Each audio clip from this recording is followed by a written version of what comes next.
Olá pessoal, vamos para a aula 483, ainda sobre ondas eletromagnéticas. Nós vamos ver nessa aula raio-x e raio gama. Vamos começar com o raio-x. O raio-x é uma radiação eletromagnética que vai de 3 vezes 10 na 7 a 5 vezes 10 na 19 Hz. Ou seja, o raio-x está acima do ultravioleta em termos de frequência e abaixo do raio gama.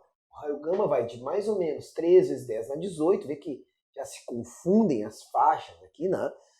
E até 3 vezes 10 na 22 Hz.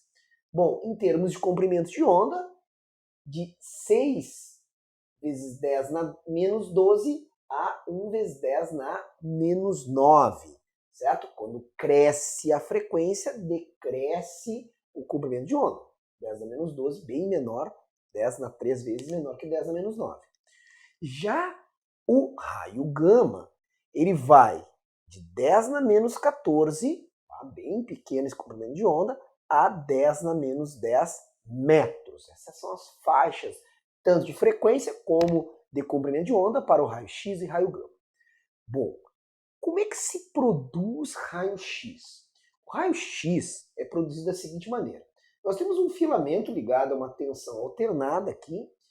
Esse filamento, como o filamento de uma lâmpada, ele acaba emitindo, soltando elétrons. Aqui tem uma região que tem vácuo aqui no meio, tá? Tem vácuo aqui no meio. Aqui é um vidro. Tá? E nós temos que esses elétrons que ficam ali no vácuo, eles são acelerados por uma DDP muito alta, da ordem de 100 mil volts. Então aqueles elétrons eles são puxados para esse alvo, que é um alvo de tungstênio. Aqueles elétrons, quando se chocam no tungstênio, eles são freados. Nessa frenagem é liberado o raio-x. Tá? Nota, raio-x não são os elétrons. Tá? Os elétrons são acelerados e na frenagem do elétron tu libera o raio-x. É mais ou menos assim, quando um carro está em movimento, ele tem energia cinética. Quando ele freia, não gera energia térmica, não aquece os pneus. Então aqui a diferença é que a frenagem gera raio-x. Quais as aplicações do raio-x? Nós já vimos, né, acho que a maioria já deve ter visto aqui, né, uma imagem de raio-x de um osso quebrado, um diagnóstico. Então, quando tu quer fazer um raio-x, por exemplo, sei lá, quebrei a mão, tá? E aí eu vou lá, tiro um raio-x. O que acontece? O raio-x ele é absorvido muito bem pelo cálcio dos nossos ossos, mas o raio-x atravessa os outros tecidos. Então o que vai acontecer? Nós temos uma chapa lá, branca, tá? Que onde bate o raio-x ela fica preta. Tá? Já viu uma chapa de raio-x? Ela é preta e tem umas regiões que são brancas, que é onde tem osso.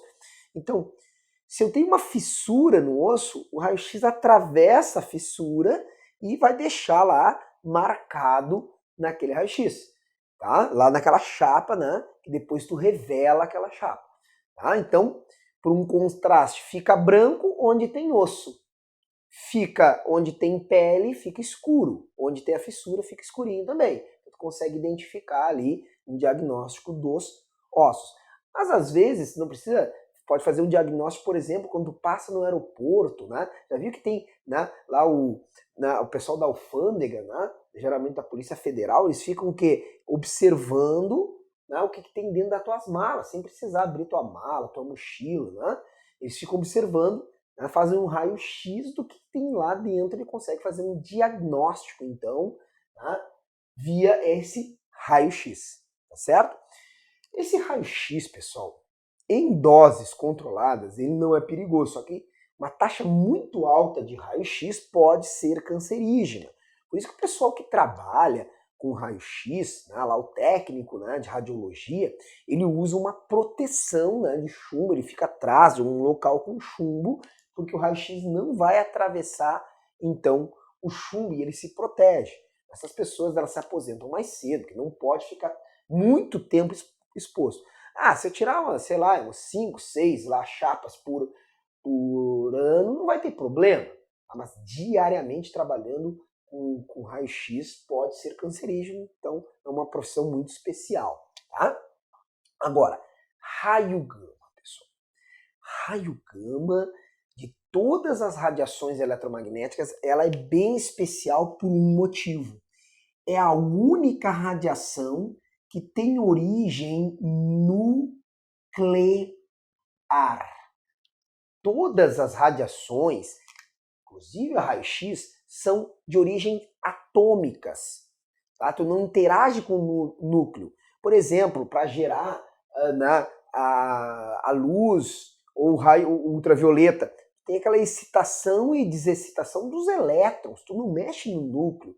Onda de rádio, nunca tu mexe em termos de átomos com o núcleo. A única de todo o espectro, desde ondas de rádio até raio gama, que tem origem do núcleo, nós vamos ver mais tarde na física nuclear, na busca de uma estabilidade nuclear, são emitidas algumas radiações nucleares. Uma delas tem características de ondas eletromagnéticas, tem frequência, tem comprimento de onda, e então se origina no núcleo. Essa radiação, pessoal, ela é a mais energética. Nós vamos ver na física moderna que a frequência está relacionada com a energia do fóton. Então isso significa que a radiação gama é a mais energética de todas as radiações eletromagnéticas. E por isso a mais perigosa.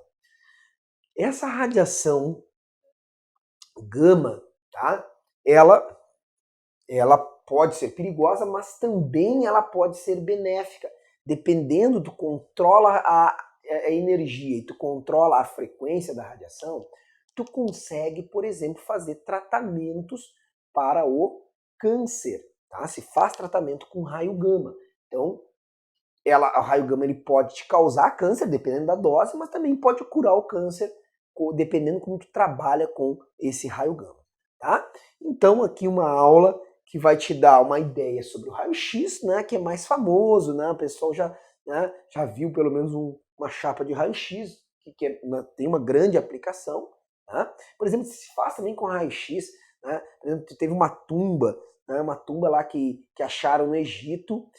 Sem abrir a tumba, fizeram um diagnóstico, viram o que tinha dentro. Era uma tumba de uma criança, de um príncipe, de um rei lá, que fizeram um diagnóstico sem precisar abrir a tumba. Eles ficaram com medo de abrir, né, e deteriorar a entrada do ar, então conseguiram com isso fazer o quê?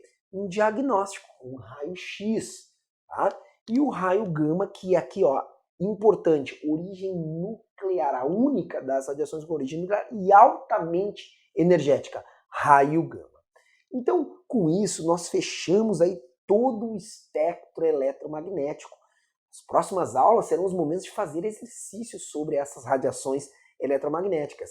Agradeço muito a tua ajuda. Até nossa próxima aula. Aquele abraço.